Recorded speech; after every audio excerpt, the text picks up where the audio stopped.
ఈరోజు చికెన్లో నిన్న క్యాప్సికమ్ వేసిన కదా, చాలా బాగా నచ్చింది మా ఇంట్లో వాళ్ళకి. బాగుంది అనే వరకు ఈరోజు మళ్ళీ అదే ట్రై చేస్తున్నా.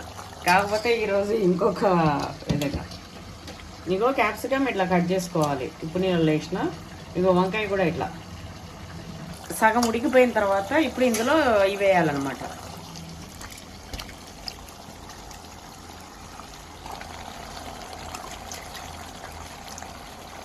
ఒకసారి ట్రై చేయండి, చాలా టేస్ట్ ఉంటుంది, మీరే చెప్తారు.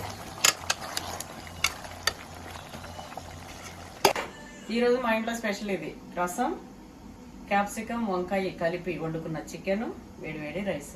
అట్లే ఒకసారి నా కూరని ట్రై చేసి వీడియోలో చెప్పండి. చికెన్, క్యాప్సికమ్, వంకాయ